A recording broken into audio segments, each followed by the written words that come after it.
By the way, you noticed in the NOCSSM slide that they had up there, there's nothing that says school. This is all about church. So I'm lobbying today that this is the National Organization of Church and School Security Management. You don't even have to change the nomenclature. Anyway, these gentlemen were willing to sit down with us and brainstorm what can a private school do on a limited budget, because you obviously can't hire full-time security officers, police officers to be there all the time. In that discussion, we knew we needed the leadership side. So you've got to go back and get that governance side to get that approval that's there. That allowed us to start a full year of research, training, and investigation, and it can overwhelm you if you're not careful. That's why somebody like Gatekeepers or other quality organizations, make sure they've been in the industry, make sure they're not just out there for a money grab because of these shootings that are there, to take your time. Because when we started this research, we thought, man, we just got to figure out a way to get guns on campus.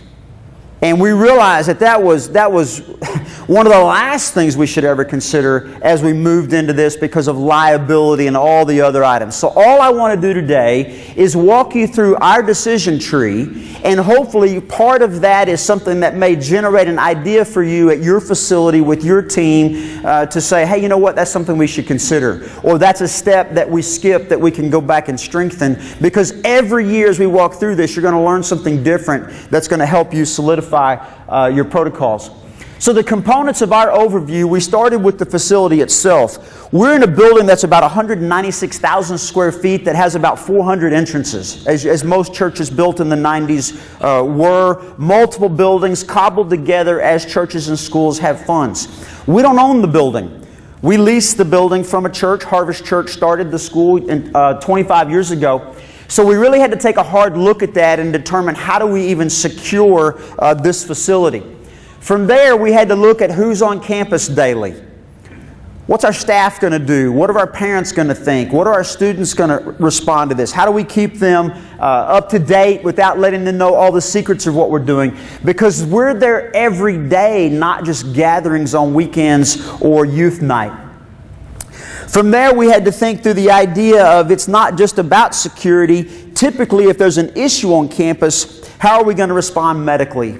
Are our people, our security team, are they trained enough? This has opened up all these different arenas to think through, which I'll show you our examples of what we've got going. We realized then and only then should we start developing some form of crisis response. And I'll show you an example of what we've developed. Gatekeepers, other quality security organizations will visit your site and even give you ideas of things that you should consider in your crisis response. Don't make this up. There's too many schools and churches that have done great research, beg, borrow, steal other crisis response, and see how you can tailor them to your particular campus. But everybody has to be on the same page when it becomes that part of that process.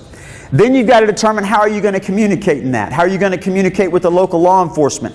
How are you going to communicate with your students without scaring them? How are you going to communicate with your teachers?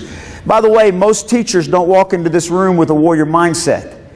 Teachers' level of safety and security is about Band-Aids. And that's about it. That's what we discovered. That's about as far as it goes. So the first year we started training teachers, they about all quit. We scared them to death. They never wanted to come to security training again because we went too far. We had to back up and start getting them along the road to that process as well. So how are you going to communicate with every one of those? Then what opened our eyes to something that we hadn't even considered is the idea of how much current technology availability helps you set up your security protocols. Everything from instant emergency buttons at the front desk to your video surveillance to your walkie-talkies that now patch into the apps on your cell phones because of free apps such as Zello.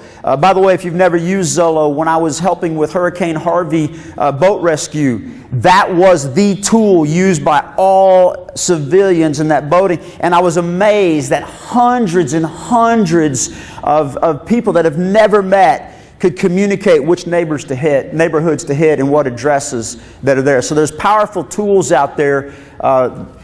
Don't forget that when you start walking through your communication, your surveillance, even how you do intercoms with teachers. Okay, so that's kind of just an overview of what it took for us to walk into this decision-making process.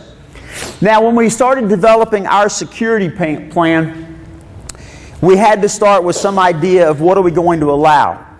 Many schools struggle with the idea of going to a level 2 officer that's only going to observe and report. Are they going to go level 3 where they have some type of uniform presence? Are they going to go level 4 where they have concealed PPO officers? Some school boards cannot bring themselves to the points where they go all the way to some type of armed response. That's a big decision to make. You had better deal with your insurance company, your attorneys, your board members. You had better do some brainstorming and surveying with your parents. You had better determine, if you don't own the facility in which your school is meeting in, what are the components of that particular landlord. You had better talk to your local municipality before you surprise them with an armed security response in those areas. So that particular handbook that you start developing should be one that's simple, used, and has thought through those items. We have two. We have one that is watered down for our teachers, because we need them to understand, here's what you do if the fire alarm sounds. Here's what you do if we go into a lockdown drill. Then we have a more robust security handbook that's for the security team, the officers, because that document spells out what we are allowed and not allowed to do at every level of our response. We want to be extremely careful. We want to make sure that every volunteer, every staff member is trained carefully on the legality, liability, safety response, because if we draw deadly force, we have more innocents in our way than most settings you're in because of all the children. And you will design your handbook accordingly. We give this document to every teacher. We'll share ours. I'm sure Chuck has great examples that are there as well. And we'll look at some of the components of that in just a moment.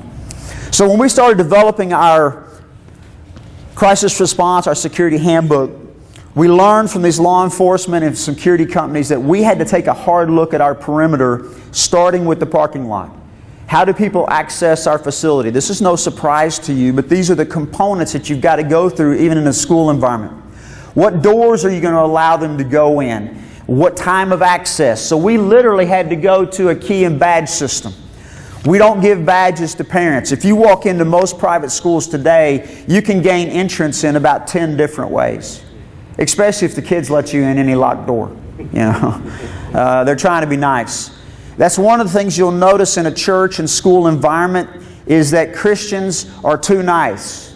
They assume the best of everybody that walks up to the door, and you have to train them a little bit to vet and protect that hard perimeter.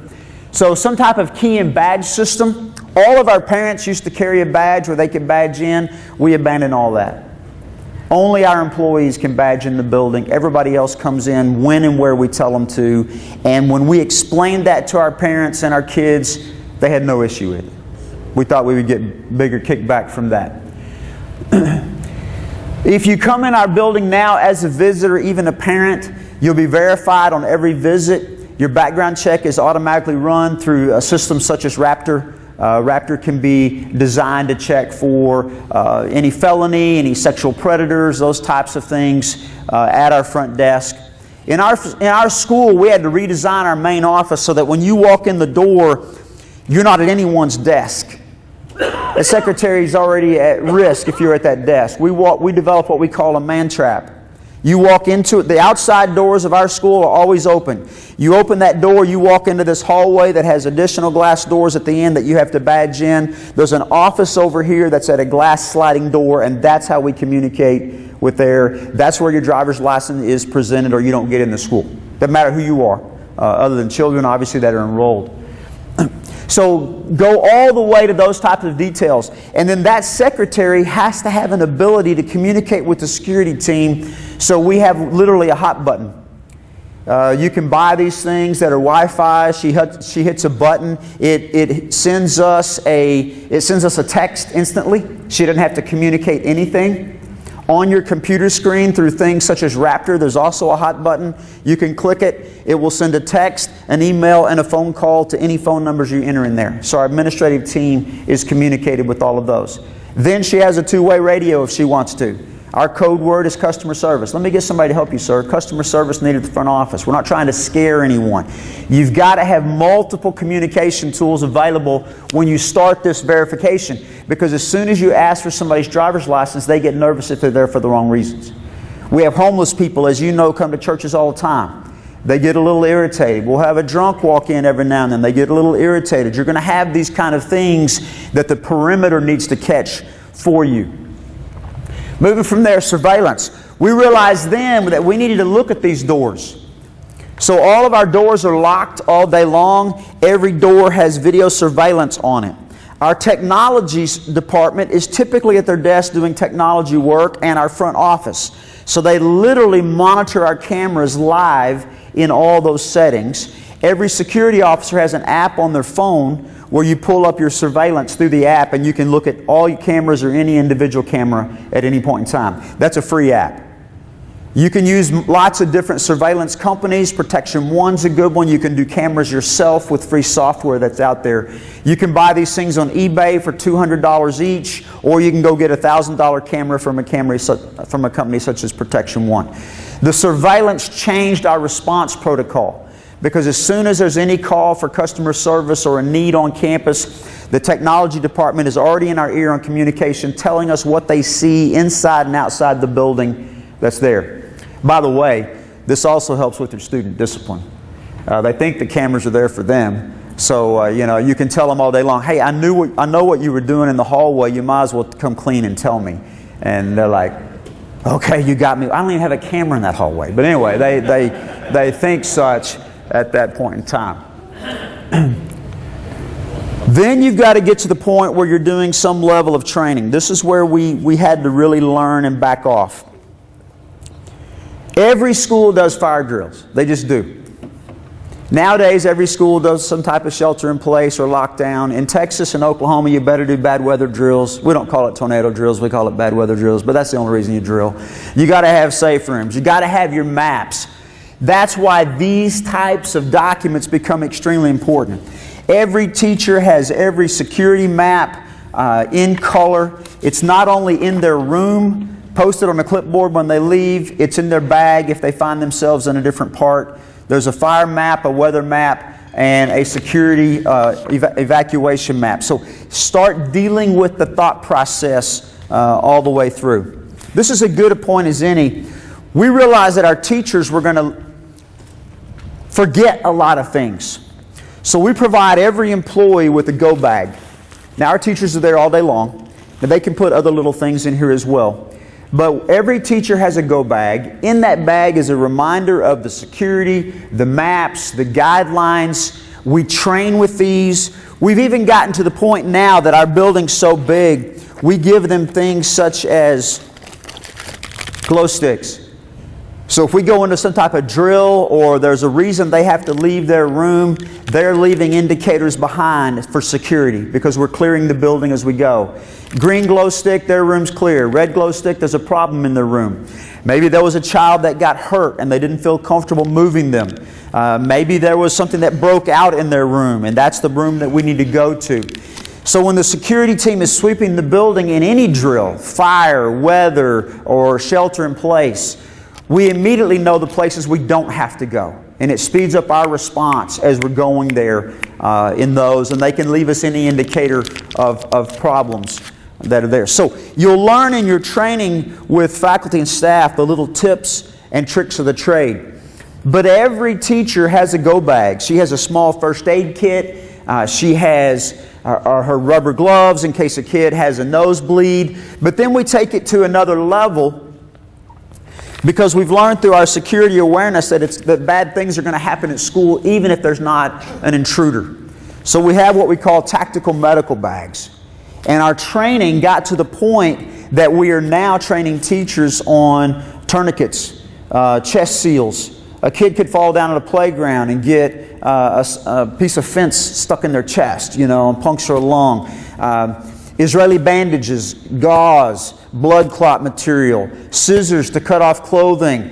We now have the AEDs all over campus. They're labeled on the maps as to what the closest unit to them. These these trauma kits are in the fire cabinets. You already have fire extinguishers in your building. So these are in those extinguisher cabinets with Velcro so they can grab one in any location. So when we come to training, we have a full day with all of our faculty and staff, no kids there, that we put them through these scenarios.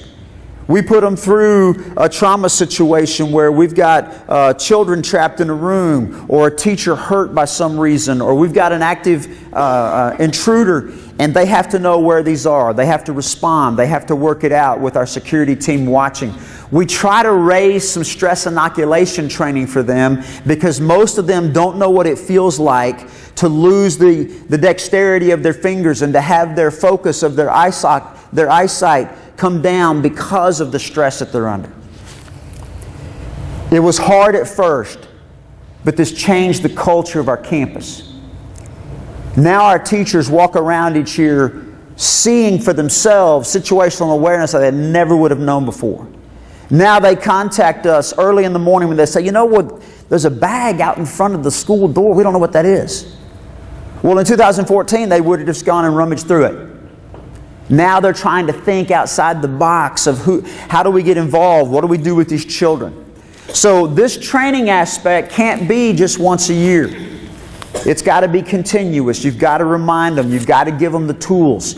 We bring in the fire department every year to do seminars such as Stop the Bleed. We bring in a nurse every year to do the tactical medical training. We do CPR training every year. So don't sell this piece short.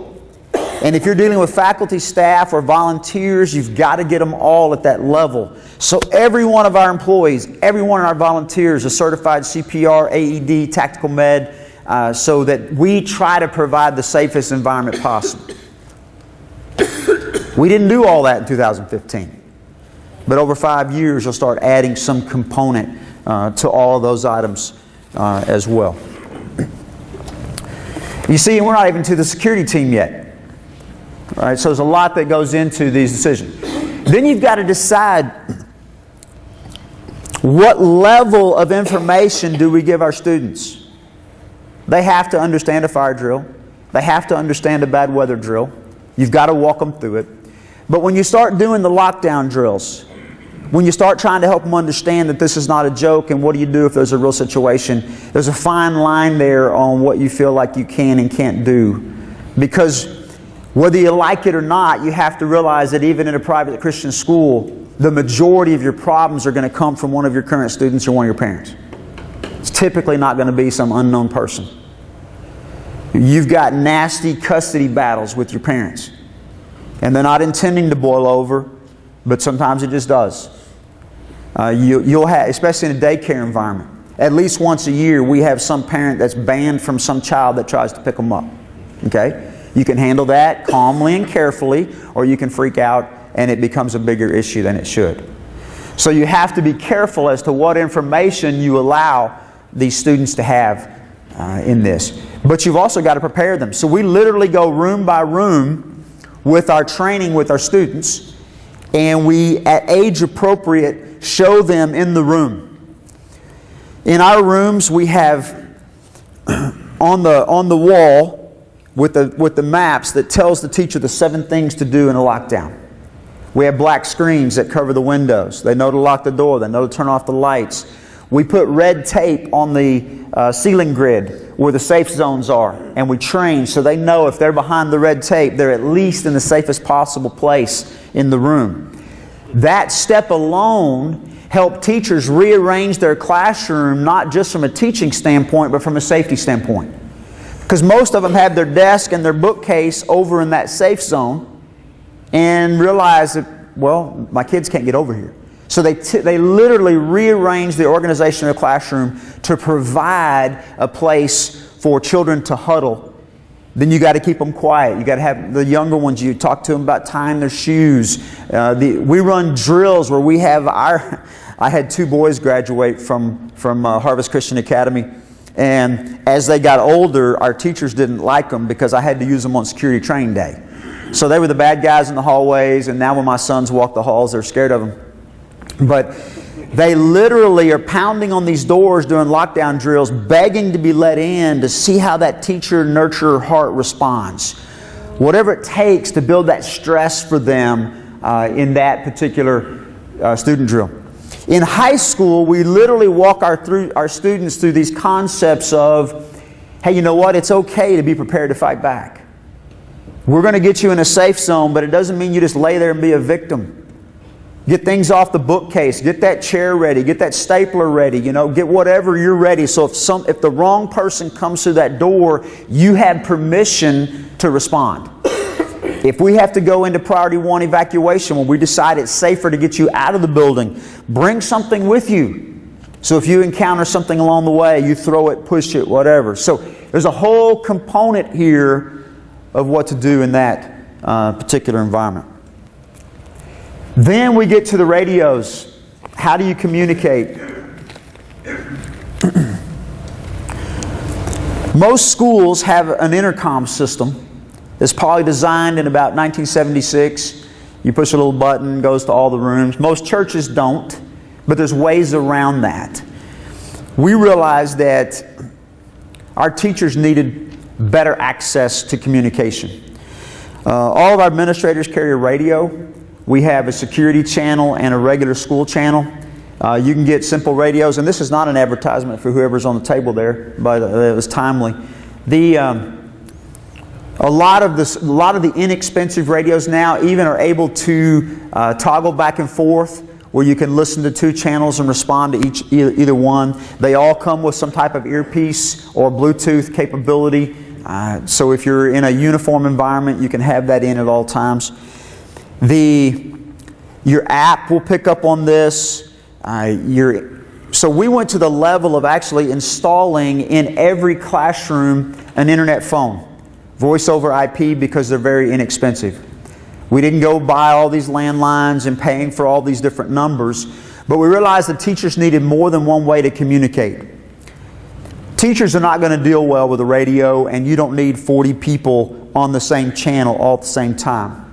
So in every classroom, there's an emergency button on the wall that's an intercom, 2-way intercom. If no one's monitoring that, every teacher has a internet phone where they can call 911 directly, or they can intercom the office. So they have 2 ways of accomplishing that. And then the admin team responds, the security team responds to those particular areas as we walk through that. Our technology team, I don't know where they found all this stuff, but the things that they have given us, such as the hot button. You remember those Office Depot or whatever those Staples commercials are where they had the easy button? That's kind of what it looks like. But you can buy these things, probably Amazon.com, and when they activate that button, it literally texts phones. I don't know how that happens. But it gives them a one-touch access to all of us. So in this process, the communication becomes stressful. And we've had to change how to train that. At one point in time, we wanted all the teachers to get on the intercom and tell us what they saw or heard. Well, that was a debacle. You got 40 teachers. It's all locked up. You can't hear anything. So as you walk through the communication process, don't just think that because I have a radio, it's going to work. Practice it, drill it, see where you find those problems in the Zello app or the radio, but make sure you have more than one form of communication tool that's available to them. Tactical medical, we've already talked about the bags. That may be the number one thing that changed our teachers' mindset that this is serious. When that nurse poured out the jug of colored water blood in the parking lot so they could see how much a student could bleed out and still be saved. Don't give up, never give up, warrior mindset. You can save that kid. Don't get squeamish, don't pass out. Let's go to work here on major bleeds with high and tight tourniquets, with stop the bleed gauze press. All of that can be done before you ever connect with a professional partner such as Gatekeepers. That becomes almost the tip of the spear. And that's where you find a partner that can actually take you through the necessary training if your school board, if your governance committee has approved some level of armed response or whatever you're comfortable with. So here is where you go through your level 2, your level 3, and your level 4 training to get certified, to get licensed with the state of Texas. Who had any licensed preschool, licensed child care, not just Mother's Day out, but licensed with the state of Texas? Okay. Oh yeah, other states too. I don't know what the other states do. One of the biggest hurdles to overcome was security presence in preschool. And we didn't know that at first, but even though we had followed the protocol of companies like Gatekeeper, we were still not allowed to have armed response in the preschool. So be very careful with your state guidelines, legislation. We pushed hard for 3 years. We finally got on a panel down in Austin to answer questions for the Licensing Commission of the Texas Health Department. And in 2019, April of 2018 was the first time legislation was passed that allowed us to have security protocol in a licensed child care environment. So we could do it on our school side, but we had to be very careful on that because we were committing a felony, which is ridiculous. That the smallest of our children were in a place where you couldn't protect them. It had to be a peace officer. It couldn't be a licensed security officer, but now it is. So be careful in your state. Make sure you do your research because you don't want a well-meaning volunteer or whatever to find themselves in trouble with the law just because we didn't do that particular research.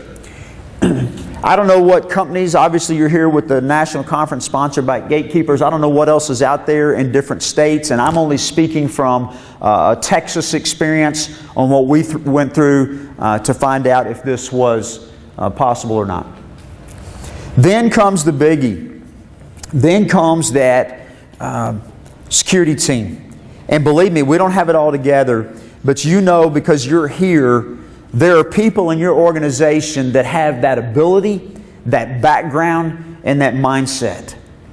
And in a school, as the administrator of a school, number one, I felt like we had to provide this. But number two, it kept me up at night trying to determine, can I trust the individuals that are going to go through this training with me in a serious situation, because I am personally and professionally responsible for every child that walks these hallways. And that was a gut-wrenching process. After you vet your team, after you start going through training with them at a level 3 and a level 4 training, after you go above and beyond that and you do scenario training on site, as you train together monthly in live fire at a range, as you requal with organizations such as Chuck's, you start building this confidence that your guys are going to respond appropriately to the best of their ability. And you learn each other's strengths and weaknesses. And I've never been in law enforcement. I've never been in the military. But it's interesting the dynamic that comes together in this brotherhood when you find people that have raised their hand to say, I'll put my life on the line for those kids. Not everybody can, not everybody will. But be extremely careful in how you vet this licensed security team, especially in the lives of those kids. We have a combination. We don't have any full-time security officers. All of our security team are either employees of the school. For example, our athletic director is now a licensed officer.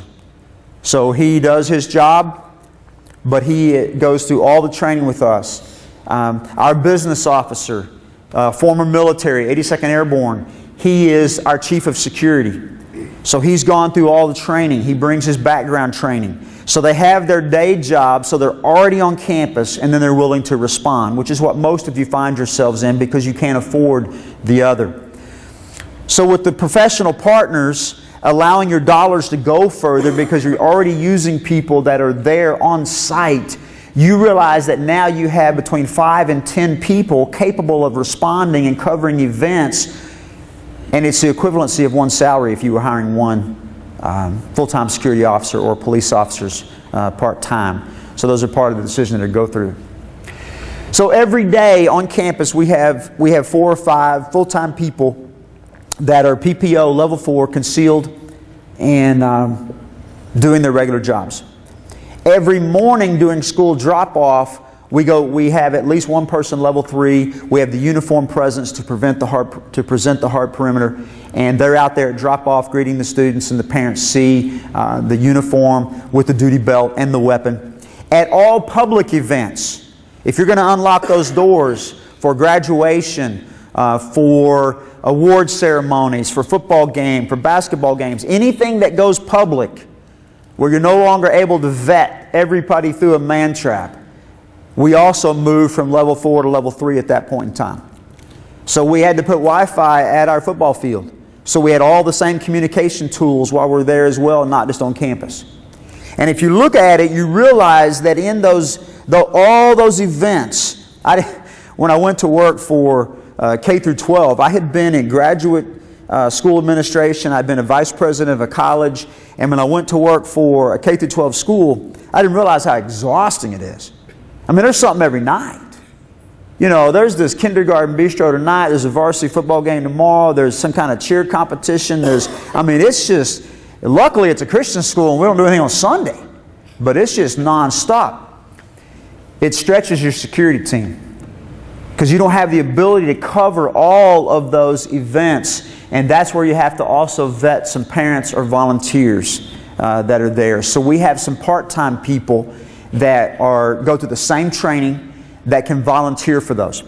Another plug for Gatekeepers is some of the churches in our area are also Gatekeeper customers. Well, that allows us to share guards. So we'll put out an email to one of our good friends at the Creek in Saginaw. One of my friends planted that church 9 years ago. And they are a Gatekeeper customer. So we'll email them, and they may show up and do our football game, or they may show up and do our graduation so our team can fully participate in graduation. And we'll do the same for them when they're having events at their church. So don't be afraid to use other vendors that have gone through the same kind of training. All right, I want to stop right here and see if there's particular areas that I haven't touched on, questions or answers about this process of making a school decision. Yes, sir?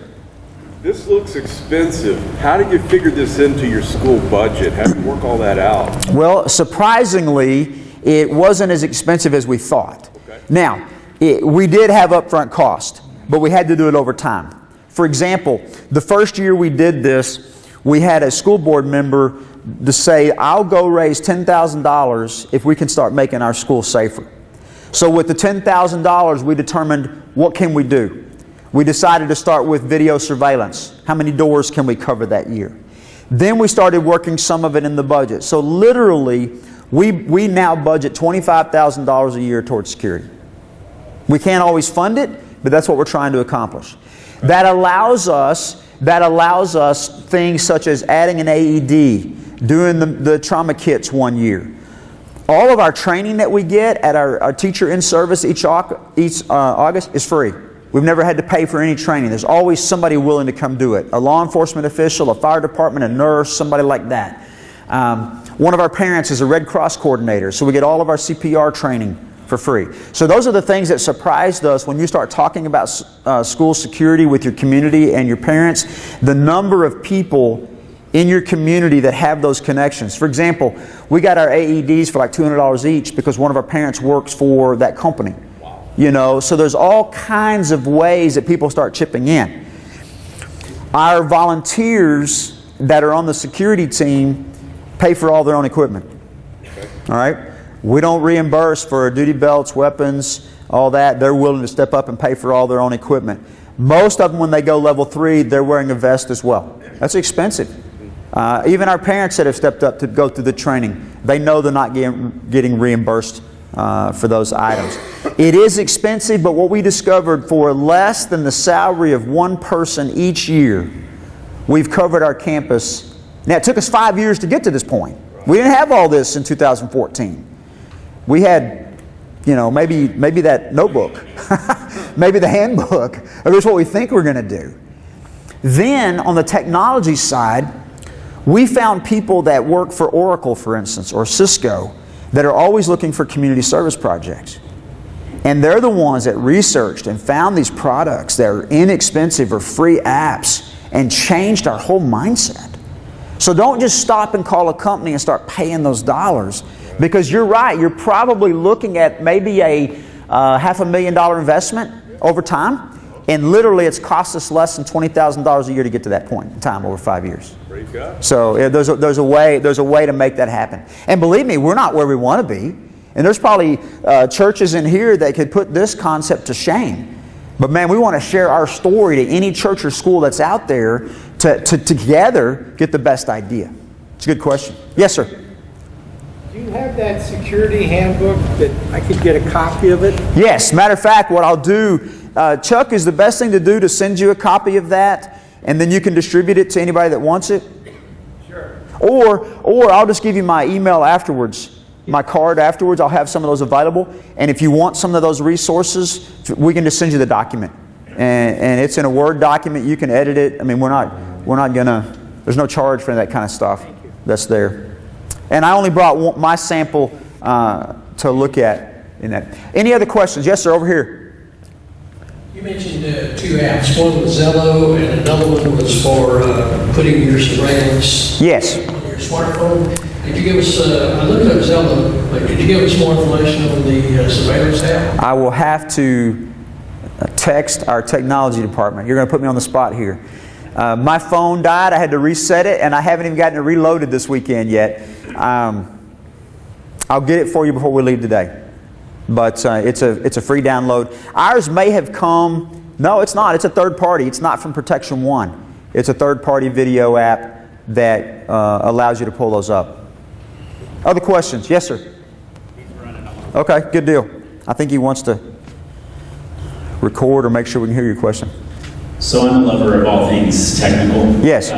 When you do your training with your team, yes, do you train for technology failure? Yes. That's what allowed us to go to so many different communication tools. For example, we know there may be a power outage. What do we do if we go blind on our video surveillance? Testing the internet-based phones in the classrooms helped us understand that we overloaded them in a heartbeat. You know, what do we do there? My phone died. What if I don't have the Zello app on it? There's also a 2-second delay on Zello. We test live with our radios because we discovered that even in a fire drill, our 4 different safe zones were jumping on each other and we couldn't hear their clearing on those. So we even had to put in place the right protocol as to when you respond, what you say, how do you find a child that's not there. I'm sure we haven't touched all of those. We had an accidental test of our emergency Raptor alert on Thursday of this week. You know, I'm in a meeting at my desk, I get a text from the main office, there's an emergency at the main office. Well, she forgot, because it's been a year, she forgot that she doesn't use that button unless we're going 911 lockdown, all right? And so the security team visited her quickly, and she was like, oh, I meant to call for customer service. That's there. So you'll have those user errors as well. Somebody else? Anything we hadn't touched on or you want to clarify? So, right here, I just wanted to comment about I just want to respond to the guy's question about being able to see your video cameras on your apps and computers. Yes. NVMS 7000. NVMS 7000 is an app that works on iPhone, Android, it works on Microsoft computers. You can throw that app in there and work on your Apple computer, and it works with lots of different DVRs and lots of different. Excellent. You're able to play back videos, you're able to do all kinds of stuff with it. And it's free. That's not the one we use, but I'm sure it's as good or better. Yes, sir. Oh. Same thing. We use one. Okay, here comes the microphone. We have one same thing on our iPhone 10. It's EMSS Lite. Okay, so there's obviously several of them out there. Can they get a repeat on some of those? I'm going to write one of those down. Repeat, please. Okay, it's IBMSS Lite, Lite. Free app. It's a free app.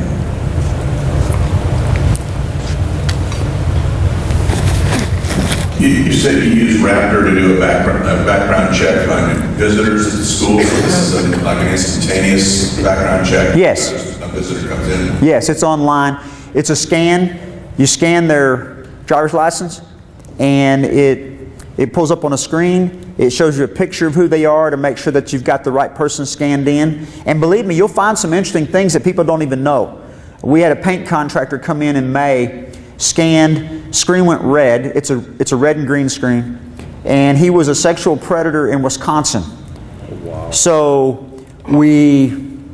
security team came, talked to him in the man trap. He had no idea. He's never been to Wisconsin. Somebody had stolen his identity. And he found out because he was trying to scan into our school. They were using his driver's license number, his name, and every birth date, everything in Wisconsin. Yes, sir. While we're doing this, I'm going to text our department right quick, and I'll get that app for you as well. This is probably very rude. I know you're not supposed to use phones while you're doing this, but here I am.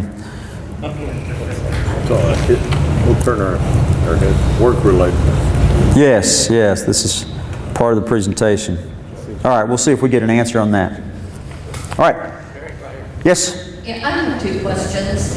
We don't have a school at our church, but we are wanting to do fire drills with our children's Yes. church.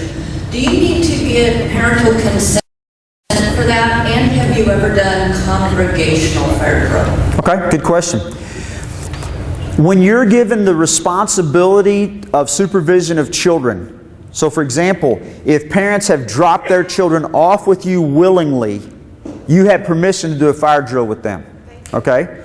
Because they are now under your care. And when you're under your care, you can do anything that's legally and morally in their best interest. You do not have to have any kind of signed waiver from a parent for any kind of safety drill unless you feel like you're pushing the envelope on that. So what we do is we email our parents the morning we're going to do a scary drill, not a fire drill, but if we're going to do a lockdown, we'll email our parents and say all these glowing things about our safety protocol. And then we'll say, when your child comes home today, or if you get a text in a few minutes, please know there's no problem on campus. We also use a product called Parent Alert, where we send an immediate text to all parents anytime we're doing something emergency related. We don't use it for announcements like there's a football game tonight, but we let them know lockdown drill in process. Because even though kids aren't supposed to have their phone in class, they do because they're kids and they're addicted. We see them walking around campus like plugging their phone in their arm, but so that is a way to make sure that you communicate with parents. So I would tell parents that you're going to do that, but you don't have to get their written permission. The congregational drill, we didn't do anything like that before 2014. Now we will literally interrupt a pep rally if we want to, just so parents understand things could happen. And they're normally going to happen in a group setting anyway. We've never interrupted graduation, but we have interrupted chapel. We've interrupted lunch, obviously, getting them out of their regular comfort zone when they don't know it's coming. We'll do unannounced fire drills, where the teachers don't know if it's the real deal or not. So, good question. Yes, sir. What are your protocols for dealing with your bullhorn guests that you get on the sidewalks? Good luck. Yeah. So, if you know anything about our location, in the last 2 years, Harvest Church sold the building, and they have relocated to Keller and renamed themselves Venture Church. And Lifestyle Christianity, which is not connected to Harvest Christian Academy at all, has purchased our building, and we're now a tenant. We lease space from them. They have protesters every week out there. We've talked to our local municipality, which happens to be Watauga PD. We've researched with our Fort Worth PD friends. And as long as those protesters stay in those public right-of-ways, there's not a thing you can do about it. You know, we've appealed to their sanity, which they have none. We've let them know that our preschoolers are taking naps right now. Doesn't matter to them. So we've not had any luck with that other than making a uniform presence. So when they show up on campus, we literally go level 3 with one of our guards at our main entrance. So when our parents are coming for preschool off and on during the day, they get a better sense of security. We've lost families because of the protesters. They just don't feel comfortable dropping off there. Anybody else? Right here. What is the protocol? I think I can hear you, but hey, here we go. Protocol, when you were talking about teachers on their communications, if for some reason or other they lose communications on the intercom and cannot get to the office or to somebody on the security team, what's their protocol then for going to 911? And does 911 then respond back to the office so that they know, y'all know, that somebody in that room has called 911? Have you had that happen? It's a great question, and yes. Any employee of the school has permission to call 911 at any time. We never want to limit that. We don't want them to feel like they have to filter through an administrator. We're losing minutes and seconds and time. We've had some coaches that didn't know the protocol, for instance. Part-time coach rolls in doing volleyball after hours. They've called 911 directly. The security team finds out when the ambulance starts pulling into the parking lot sometimes. Because it's a cell phone, they don't necessarily know it's from the school. So they don't know who to call. In our small community, they do know our address because we're the largest building in the city, if you want to call a city. I didn't mean that in a derogatory way. I didn't mean that at all. It's 4.3 miles, and it's more of a town, which is nice. If they recognize the 7200 Denton Highway response, they do give us a call in that as well. Because when you get to you can't even see it, but that's called a municipal alliance. You have to bring your local police and fire department into your security protocol. You can't surprise them. So they tour the building with us. They do scenarios with us. If we're doing on-site training with simunitions or reality-based training or letting our teachers hear a blank 38 or something, we normally invite them on site to walk through that training with us so we don't get fake 911 calls. One year our training called for live fire in the cafeteria. So we brought the teachers in, popped off a few blanks. We did not expect their response. You know, we thought they might drop to the ground, scream a little bit. Every one of them ran out of the cafeteria in every door possible, and they didn't stop when they got out of the cafeteria. They ran out of the building, and about half of them were just sprinting down the road, not knowing where they were going or why. And they knew it was security training day, but that's who they are, you know. Well, we had some fake 911 calls that day. So they can call at any point in time. Okay, so our app is called Exact Vision.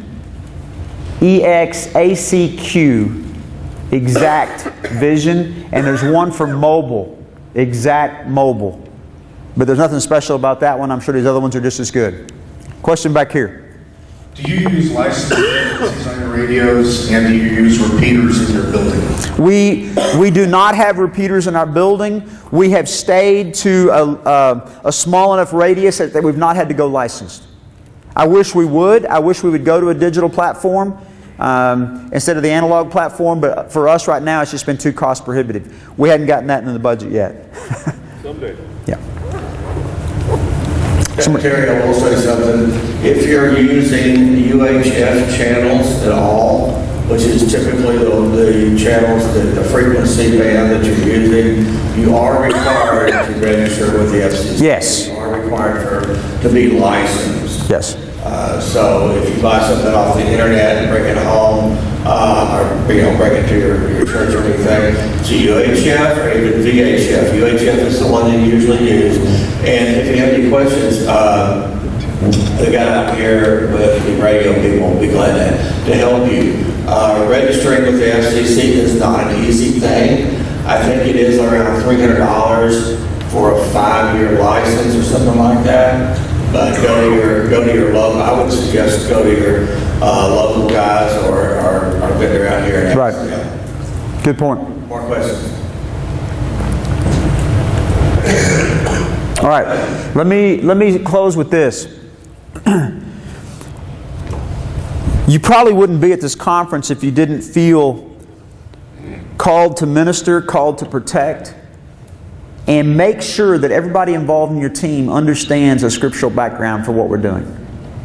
This is not an opportunity to buy great gear. This is not an opportunity to show off. This is not an opportunity to feel good about your manhood or how fast you are. Make sure that you bury this whole decision process in prayer. So you're going to find multiple scriptures that support what you do at your site from this. Our guiding verse has been the Acts 20 passage, and it's in all of our documents that we provide for and print for our folks. And we just want people to understand that the Lord has given us a mandate to protect the flock. And we believe that goes to this level as well. So keep your team humble, keep them prayed up, choose the right kind of people that are not there to show off, that the last thing they want to do is ever go to deadly force, and make sure that they understand this is a calling from the Lord to accomplish that. Those that don't feel comfortable going to that level of security, 1 Peter 3 is a great one because it talks about us making sure that we're praying because God truly does not like evil and His eyes are on the righteous and He wants good for them. So we literally spend a lot of time on safety and security training day in that particular, looking at Scripture like that. Our next training day is August 2nd. If you're in the North Fort Worth area and want to drop by and be an observer or run out of the cafeteria when the blanks are fired, just let us know. Like I say, guys, there's nothing magical about this. This is just a journey that we've walked through. And Chuck, I appreciate you letting us share it today.